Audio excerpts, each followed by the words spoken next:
For an entire generation, people have experienced Star Wars the only way it's been possible, on the TV screen. But if you've only seen it this way, you haven't seen it at all.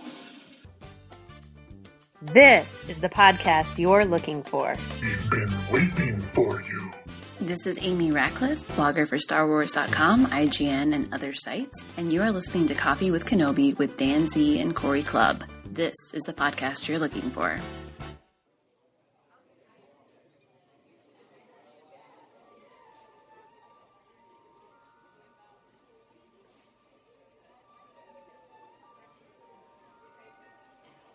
Your insight serves you well. Hello and welcome to our very first book review at Coffee with Kenobi. Cory and I will be discussing John Jackson Miller's book Kenobi, which is a runaway hit. Joining us on today's discussion, our friend of the show and our first reoccurring guest, Tricia Barr from Fangirl Blog, SUVUDU, StarWars.com, and Star Wars Insider. We also have Amy Ratcliffe, a feature blogger for StarWars.com, IGN, and Fashionably Geek. Welcome, friends. Hello. Thanks for having us. Yeah, it's very exciting stuff, but we've been playing this for a while.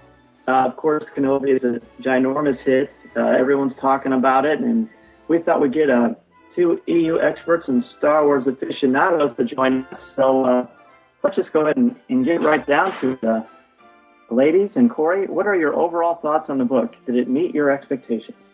You know, my expectations were kind of out in limbo because I didn't really know how this was going to go. I knew the setting was going to be kind of in between, between Clone Wars and A New Hope. So, I mean, obviously that's some time that we haven't seen yet, so I was excited to see something new and fresh. As far as Kenobi's story, I mean, we knew it was going to be kind of a loner story. It was kind of a desolate Tatooine desert atmosphere setting.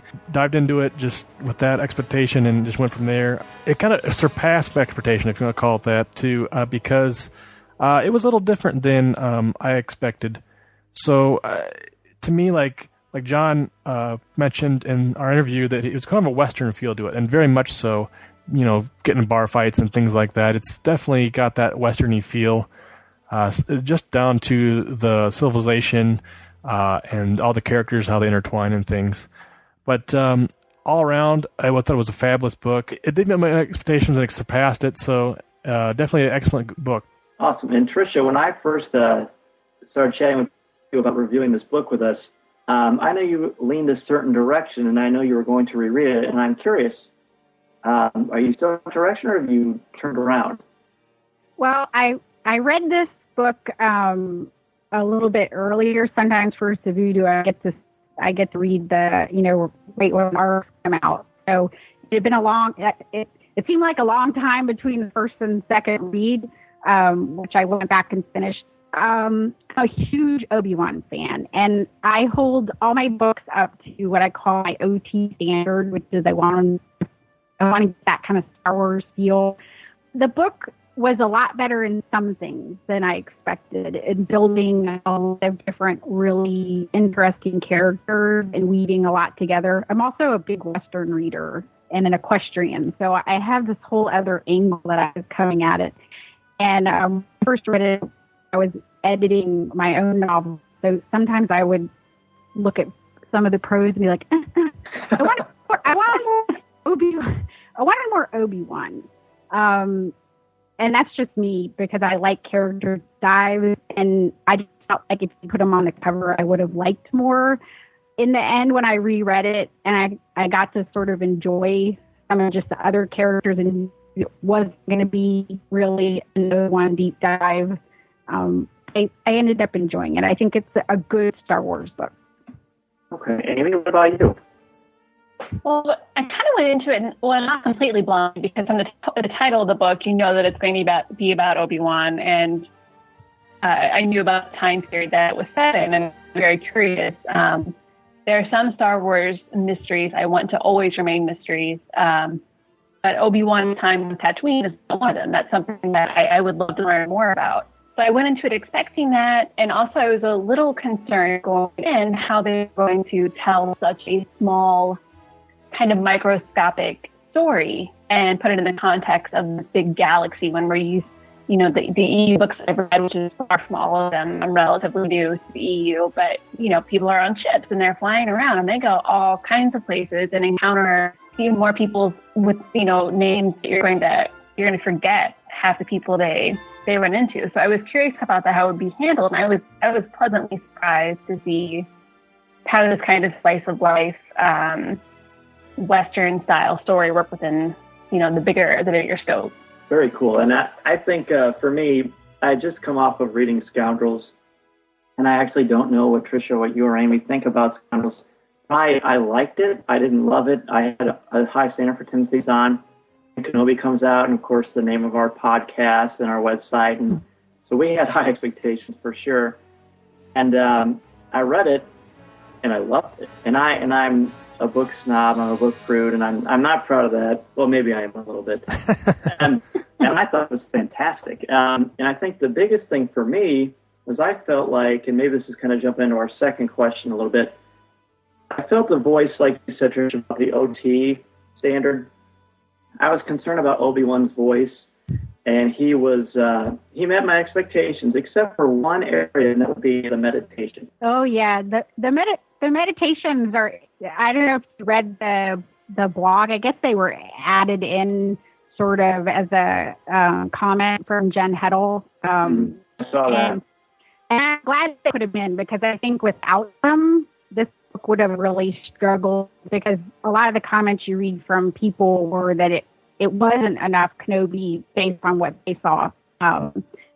And I felt that he just didn't fit into the character, and the meditations are sort of strange to me, because we've seen the Jedi, we see how they are in the temple and how they're quiet and it was sort of weird to have him talking out loud, working through it. And the time I really enjoyed the meditations was when James Arnold Taylor read it, because he sort of put some natural, yes. I felt like he needed to just kind of let go and experiment more and feel the character and be a little Stover-esque in the writing in that part. And I cannot think for anybody to that, but that's kind of like, I want to see those moments like in the Revenge of the Sith novelization when they're really in the character, and I never felt like the meditations got there, but they did at least let us have a journey. I went through and read them just by themselves, and they worked nicely as a journey to the theme line of where Obi-Wan was going. See, I thought the meditations, I agree with you about the purpose and the intention. I was excited to see a vulnerability of Kenobi, but I felt like this vulnerability, he let everything down, and I know that he's just was his mentor, Qui-Gon, but I feel like that was just a little bit off of how he might face his inner demons and his fears. I thought we'd see some more honesty from him. I felt like it was just, I don't know, maybe just a little too predictable. There was one moment when he faces his guilt and deals with that I thought was particularly strong towards the end. But overall, that was the only part that really moved the more for me. What about you, Amy? I really like the meditations, just because otherwise we would not have, like Tricia, that kind of peek into one's mind. I'm willing to give them some leeway, because if you think about where he is and what he's going through, I feel like in that time, it's a different Obi-Wan than we've ever seen on screen. He's, not the wise old man yet. He is not the kind of more brash, very slightly reckless in his Obi-Wan way that he was, during the Clone Wars. And he's just lost his best friend, his brother, and watched him do probably the worst possible thing he could do. And he's grappling with so much guilt that I feel like this is probably the most vulnerable he's felt in his whole life. So I can appreciate that aspect of it, and feel like that's why he's opening up so much. That said, it did have a bit of a forced, like, Dear Diary, today yes, I did kind of feel good. So that part I didn't love as much, but I appreciate what they were trying to do and convey by doing it. Sure, and the part that resonated for me was, and I have the, I don't have the copy of the physical text in front of me. I have the online version, and this is the moment when he's thinking towards the end. He says, It wasn't Palpatine alone who corrupted Anakin. Anakin had flaws of his own, flaws I failed to see that I didn't prepare him to deal with. But the Emperor played a role. I don't know if it would have been possible to isolate Anakin from his influence. I tried, but too late. Jabe is another story, I think. Another chance to get it right. I understand. I'm not here to find redemption, saving random youngsters from destruction. I'm not even here to atone, as Annalene did just earlier. I know I'm here for one reason, to protect Luke Skywalker. See, if it was all like that, I think that would have, I mean, I'm kind of belaboring the point a little bit, but that part I thought was beautifully done. I agree, and I think Amy hit it on the head where about the meditations were kind of like a Dear Diary thing, which I didn't like either. But like you guys said, too, I will agree with all of you that they weren't included in the book. It would be pretty dry, and you would feel like you're missing out on basically the main character.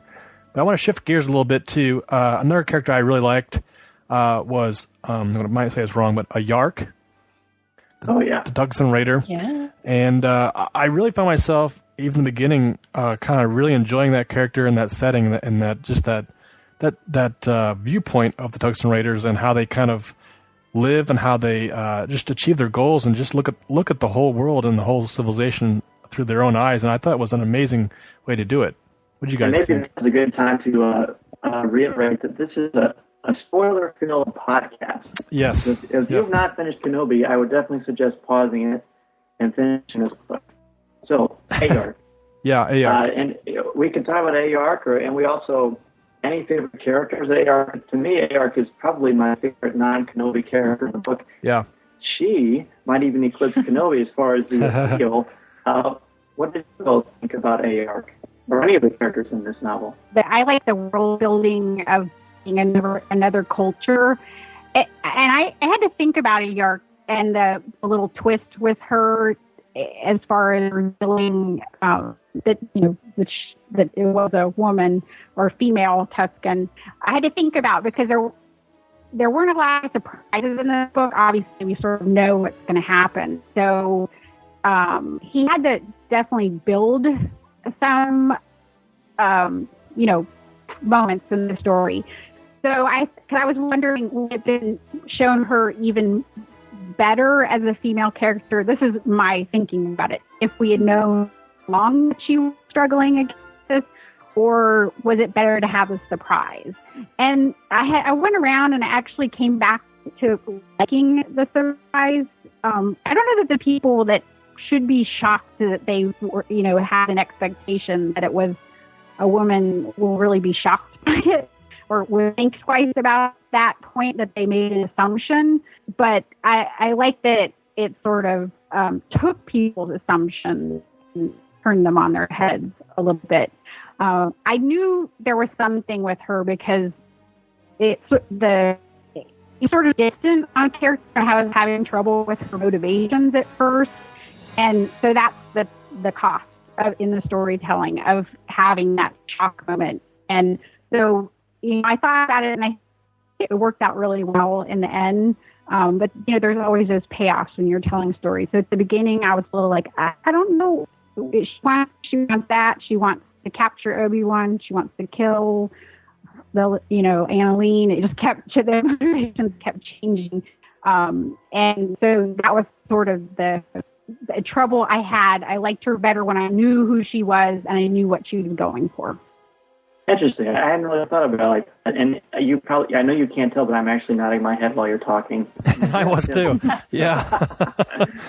Amy, how was Ayark for you? I really enjoyed that surprise. And bigger picture, I liked seeing her role in context. You don't hear a lot about the Tusken Raider culture. And I like seeing her role and how she kind of flips the patriarch, on its head, because they're all she has, or she's all they have left.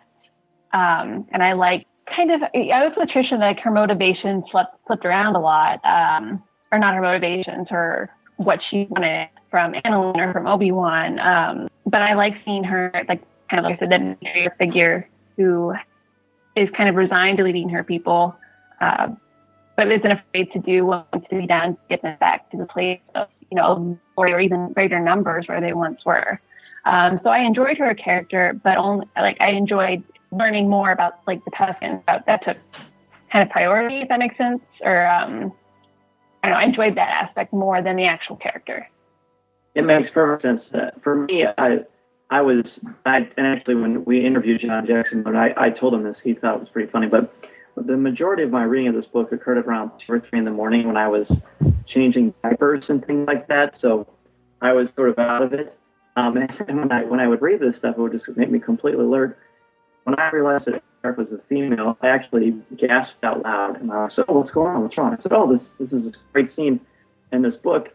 And as a teacher of literature, and you're both third writers, the pronoun slave that was used was fascinating as far as getting to the reveal of who Aark actually was. And I do want to say, I found, especially at the end, when Owen gets captured, and I've got a quote here from the end of the book. It says, "Oren fled but didn't say it. For no was a word, and hearing his voice through the mouthpiece would confirm what he knew, that he was now one of them, a sand person. He resolved never to speak again." And I found, let's bring up our favorite keyword when we talk about Tricia, agency. Aark takes this guy who is punishing a race that's different from him. I guess you could call them a race of people that are different from him. And she takes the power away. She takes his voice. I personally think you could make a strong argument, and I made a blog about this, actually, that Aark is one of the strongest female characters in all of the EU. You know, I will say, actually, jump in real fast. When I read that scene, I actually thought of Trish, and I thought, I can't wait to hear what she has to say. Right? Well, that's good. Well, that's the reason I sort of wondered, because she had that agency, and there's a neat twist because really her role was elevated because of the events of what happened with Anakin in Revenge of the Sith, right? That all sort of played in creating this sort of a neat tie thematically into Star Wars. And so that's why I thought, wow, you know, she comes on really strong at the end and would have been more effective if she was that kind of powerful all the way through the book. That's why I thought about the surprise, because she does show a lot of agency in the end, but it didn't really start really being effective until you get the surprise, which is, maybe we can go into Annalene, because she was my favorite of the book. Mine too. Really? Yeah, but see, I like the Western characters. The kind of, they always have these great female characters in the Westerns that I read. If I don't like where a character's going, I will put a book down and not go there. But Amy, why did you like her? Because let's see if it kind of fits what my thoughts were. Well, I really liked her because, so I have a problem with the phrase strong female character, and not with the phrase itself, but the fact that people tend to either overuse it or use it in the wrong way and just interpret it as physically strong, or that strong female characters always have to be able to kick everybody's butt and know all the different kinds of fighting and never cry, you know? So for Annalene, what I really connected to is you see strength, not necessarily in a physical way, but you also see vulnerabilities. You see her, you know, she's not afraid to take her kids to task, but you do see her worry about them or cry over them. You see her put toe to toe with Oren. You see her kind of mourn the loss of her husband. You see her be stubborn, and I love, she's the perfect, like, a person to play against Obi-Wan's character. And you get to see her kind of be flirty. So I just really appreciate that she is so multifaceted, because that really, in my opinion, does not happen enough in genre books. Oh, I agree. And you're right about, she hits all those things. And actually, that's one of the reasons why I like Aark as well. And I know we're talking about Annalene now, but I think Aark shows some vulnerability, too, that you wouldn't expect from a mighty Tusken raider. And I like what you said about strong female characters. Elizabeth Bennet is a strong female character, and she doesn't punch anybody, although I'm sure she thinks at first about hitting Mr. Darcy. I agree. I'm sure half the listeners are like, what? So anyway, go on, Annalene. Well, I'll jump in and say I agree with you, Amy, and I think she kind of threw Obi-Wan off a little bit too. Just kind of like her character in general. She was a strong.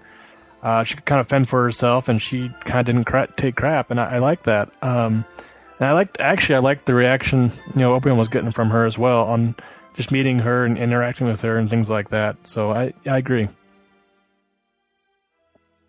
Yeah, just like Amy said, you got to see her from all sides, and it wasn't. I mean, obviously she rode out and saved her daughter, so you see that she'll get in the thick of things. But you just saw like the things that she was strong about on a day-to-day basis, and I loved that she didn't know Obi-Wan from anybody, and he was just somebody in there in the shop getting some stuff, and so she had a completely different rapport with Obi-Wan than anybody else had ever had. I really think, obviously his life has changed, and he had been undercover at times, but here's this person who's just, it's just about getting by every day, and he's worried about this huge, epic, galactic, what he thinks kind of ending moment, and she's just like, yeah, my husband died, I have to feed my kids, I got to go on, I gave up my dreams, but I'm just going to keep doing this and get through, and that's why I liked her. Well, she's like the one of the things I think I like so much about her is that she's the strong single parent that takes what life comes her way and still manages to juggle 1,000 different things and come out smiling. And then this handsome Jedi strolls in with a beard, and she's all in his business because, hey, he's Obi-Wan Kenobi. I was thinking about Obi-Wan's beard. No. Wow. Probably a lot of sand in it, I would guess. Probably. Oh, it gets everywhere. Oh, sand.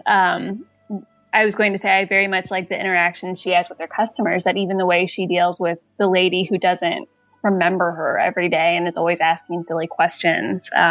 Just like even those kind of little interactions that she does tells you a lot about who she is, and that she just a person who cares. Like a really, and I like that kind of frontier woman.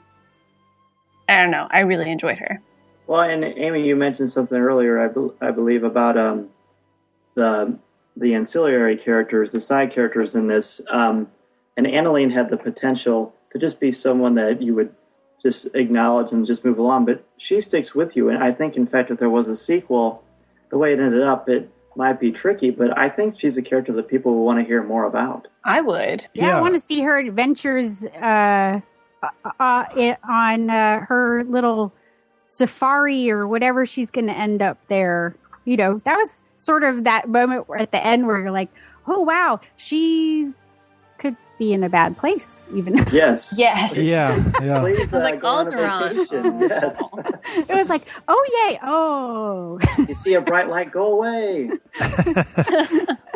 Well, that was sort of, I enjoy stories that will let me kind of make up more adventures, and so I devised in this one night. I was thinking, well, she went to Alderaan, but then she was off studying, some random beast on some other planet, and when that all happened, and she had her kids with her, and it was great. Yes, I like your version. That's what I choose to that believe. would be much better. But I was like, ooh, that was bittersweet. And I think I heard him say that when he wrote that, he knew that was going to cause that sort of reaction, and just the fact that we're talking about it and care about that character as much as we do, that's definitely a strong statement. Another question here, we had a lot of the readers, a lot of people online are kind of complaining about the low action, and that wasn't told from Kenobi's point of view. Does that harm or help the narrative? What do you guys think? It depends. If you want your book to be all fighting all the time. I think character building doesn't always happen in the actual heat of the moment. So I thought what action was there was really, really good. And there was interspersed around, started out with a little action scene at the beginning and had some good stuff at the end. Especially the crate dragon. Oh, That was awesome. Yeah. Had the actual legitimate original call from the original version, not the special edition. I knew you were going to say that, Dan. I couldn't resist. Del Rey gave away these awesome Crate Dragon keychains And at Obi-Wan's Comic-Con, and they were pretty fantastic. And Obi-Wan's beard again. It wasn't like epic space battle action. Like, I will give people that. But I feel like there was a fair amount between, like Tricia said, the fight at the beginning, that you start out that way, and all the interactions with the Tusken Raiders, even if they weren't out and out fights. I don't know. I felt like it was, I wouldn't say action packed, but I think it was close to it. Like, I think people that are saying there wasn't enough action wanted a big space battle or something that just wasn't possible to have in this book. Right. I'm even going to look a different way at it. I thought that this was a mature, sophisticated novel, similar in the vein of Darth Plagueis as far as it's more character-driven. I think Becoming is more interesting than Being when you look at a narrative. And to be honest, and I'm not just saying this to be contrite, when there were big action sequences, I kind of thought, okay, isn't he kind of supposed to be keeping a low profile? He's jumping around, flipping in the middle, killing this dragon, and I know it had to happen, and it was exciting. I enjoyed it. I very much enjoyed it. I would love if they made an animated version of this, or even if they made one of the spin-offs like this. But I really enjoyed the pacing, and I know that John had said that he hoped that people didn't expect Kenobi to be walking around dueling Sith all the time. I'm glad that didn't happen, because let's honor the mythology of Episode 4, and I think he had a beautiful balance, much like Amy was saying about a strong female character, maybe a warrior, but they're also strong and vulnerable and have many facets to them. I think the narrative kind of took that direction as well. Yeah, I agree, Dan. I think people were expecting some Jedi versus Sith battle, and he's being hunted down and things like that. I think as far as narrative went and the setting that John had basically put together for Tatooine and Settlers, it didn't need a whole bunch of action, and the action he did give us was relative to the landscape. So I think it worked out very well. Yeah, and I mean, they're trying to. I mean, Obi-Wan is sort of drawing in and contracting into Ben. So, oh, good point. You know, there's a different apotheosis. Yeah, it's a different kind of story, and so he's becoming something. He gets to have his one last big battle, but we know that is probably not going to be what happens for him. He's going into this strong period, which is a different type of strength. It's this patience to just wait out until it's the right time. I mean, you can't imagine how someone could live that long and just persist to go and know that he was just going to wait out the Empire and Palpatine. That's how the Sith had overcome them. They had just waited them out and played them, and the Jedi were going to do a similar thing. They knew they had to be patient, like the Sith had been in getting things to come back around their way. So, that there's action in this. It's not going to be these big set pieces. It's just a moment where he's going to transition and let go of the Obi-Wan that he was and become Ben. That's sort of that moment where he's reborn with the dragon, if you could even take it that symbolically. Sure. And yeah. I mean, it's hard to beat out of you you've been doing your entire life anyway. You couldn't turn a blind eye. So do you think there's a need for a sequel to this? I mean, I know people will want them, but as far as serving the story, is it possible to put a sequel to Kenobi and still have a natural progression to Episode 4? In my opinion, I don't think so.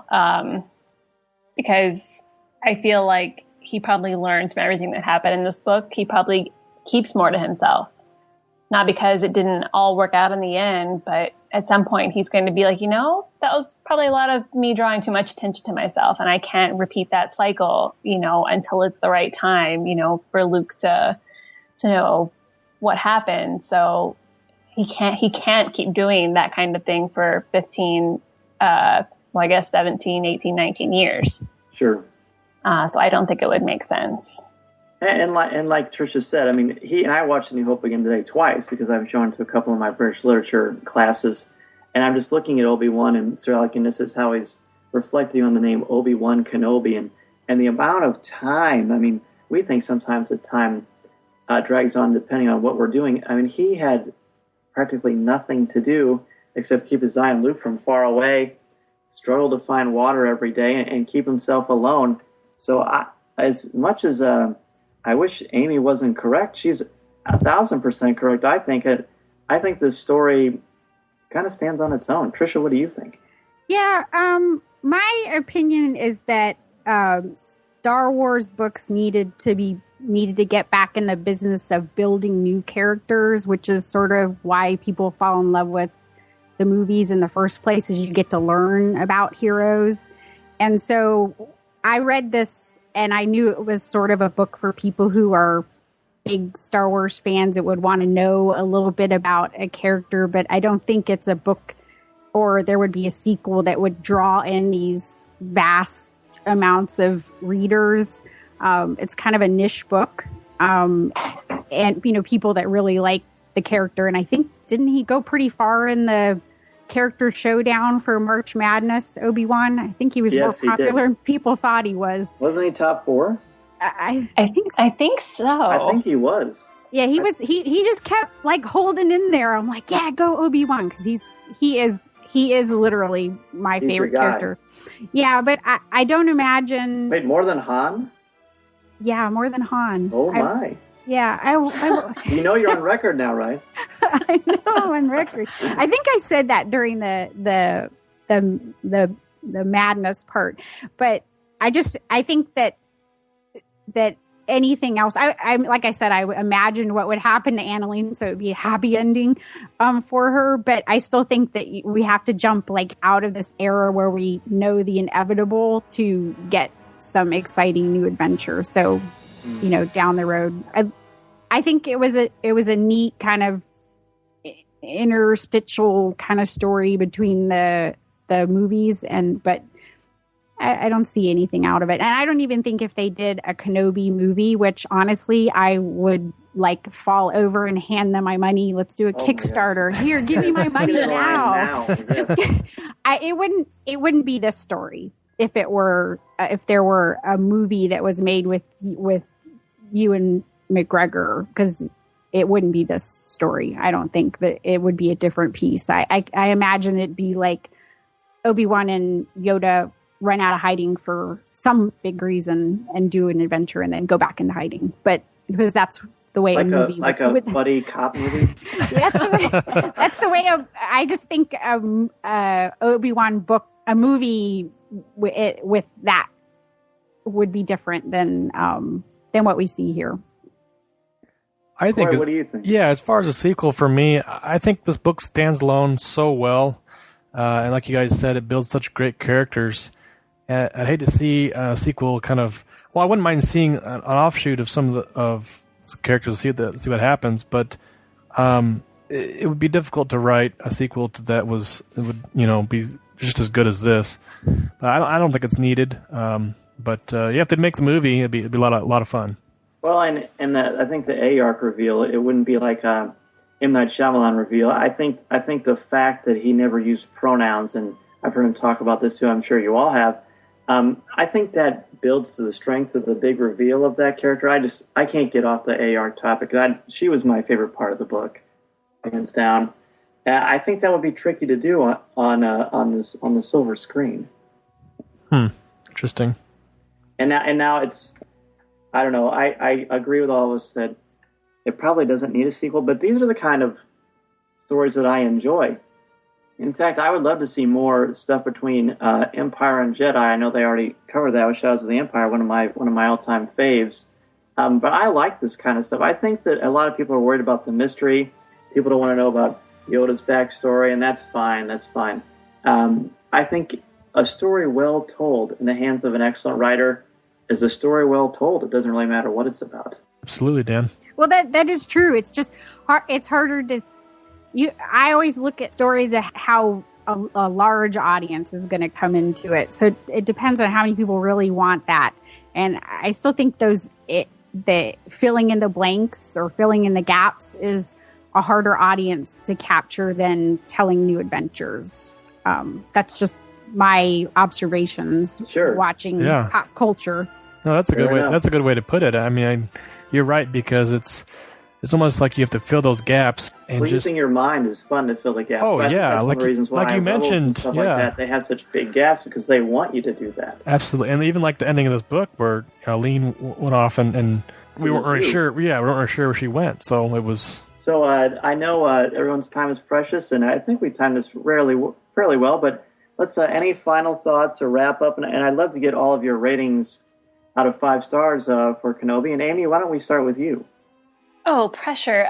Let's do stars first, because that's easy. I would give it 4 stars. I will say quickly that since I didn't really bring anything nitpicks, that one nitpick I had with the book is it kind of was a little self-referential. Like I feel like it called back to kind of Yoda sayings, like just a couple times too many. Like the first season of Clone Wars would do on occasion.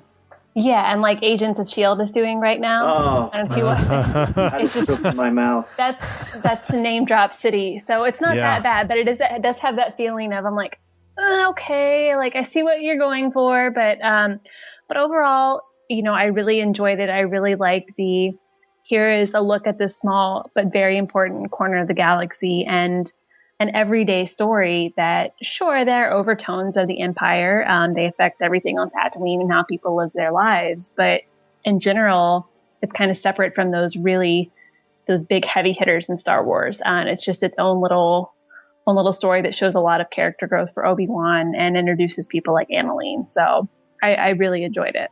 And you made me think of something, Amy, with your last insightful comments, and that was, were you hoping that during some of these different things, like when Obi-Wan first sees stormtroopers, were you hoping for more of his slowly getting to know more about Darth Vader? Because that really wasn't addressed. No, because I felt like it was a little too soon. True. I agree. But I see your point. Mm-hmm. I think probably a lot. Again, the becoming is more interesting than being, so I'm glad they didn't. But I'm sure a lot of people were waiting for that to happen, just like a lot of people wanted Darth Vader to ignite a lightsaber at the end of Revenge of the Sith. Tricia, what about you? Overall rating and final thoughts on Kenobi? This is I have to do the math now because I do out of 10. So I'd say this is a 7 out of 10. So what's that? A 3.5 out of 5. This is 3.75. 3.75. It's a good Star Wars read. I think there's a lot of really nice details, especially for people who enjoyed the movies and like Obi-Wan.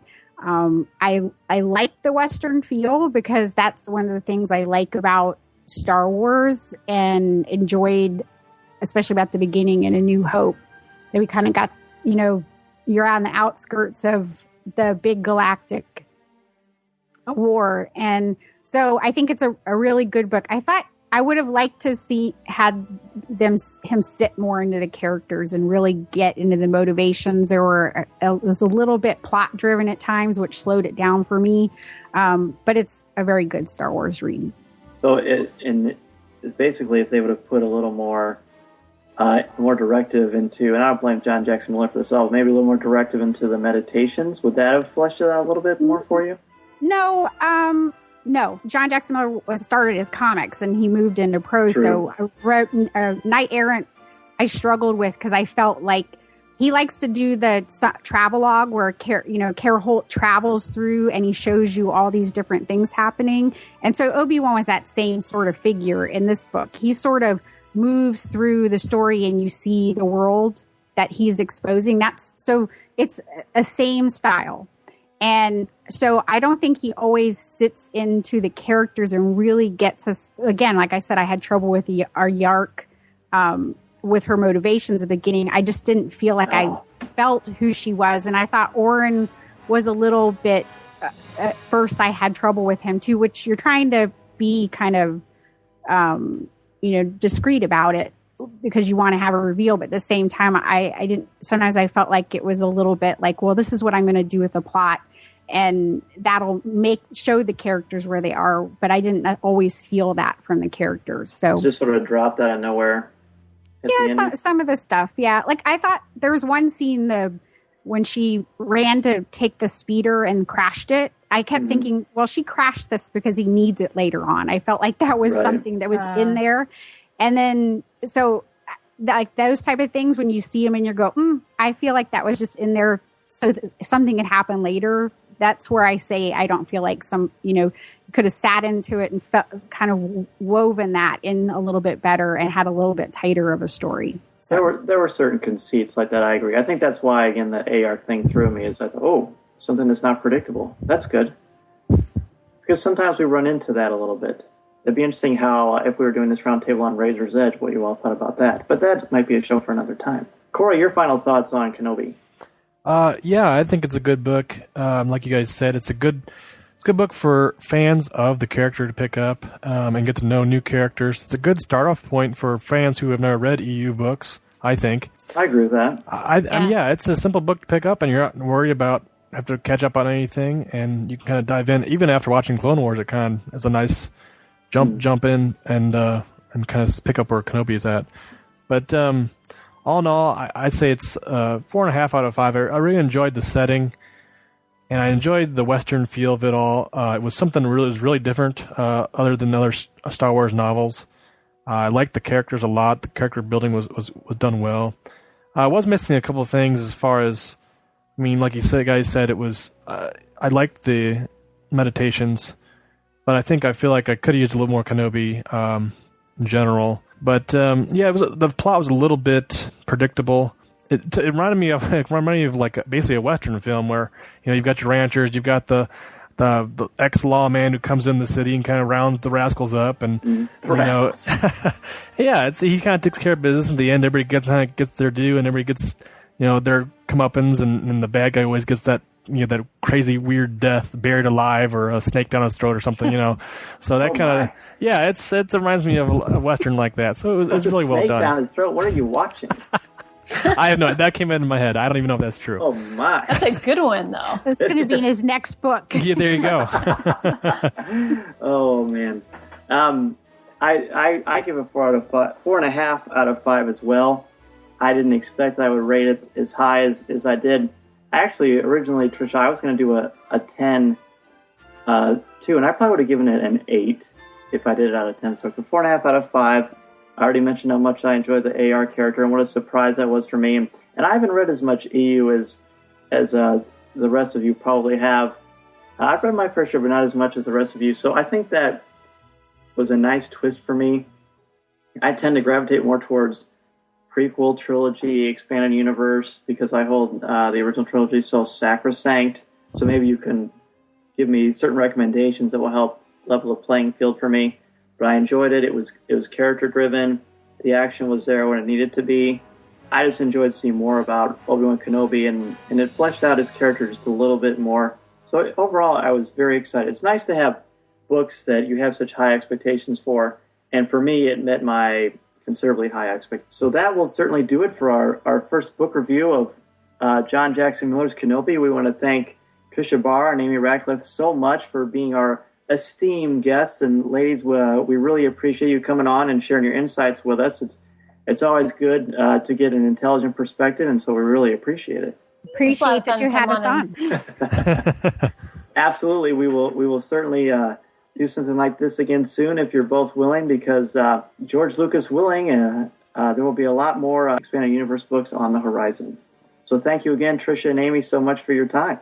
Thanks, guys. Appreciate you having you on. And is there anything you guys want to plug out there for people getting in touch with you, possibly your website or blogs? I am at fangirlblog.com. That's for Tricia. And at Fangirl Cantina on Twitter. And Assembly of Geeks. Oh, yeah. Oh, yes. I'm Amy Geek on Twitter, Amy_Geek. My blog is geekwithcurves.com, and I post links to all my stuff there. And if I could say, brag on our guests, sometimes the Star Wars universe and fandom and the people in the Star Wars media are very busy people. They have a lot going on. And Tricia and Amy, every time I've made a comment or responded to something, they always respond back. And I think that I appreciate that a lot. And that is one of the reasons why the Star Wars fan base is so strong, because there are good people out there who know that everybody has a voice. So I appreciate that. Well, thank you. Well, very good, guys. Thank you very much again. And I look forward to talking more. Yes, thank you, ladies, very much. Thank you. Thank you.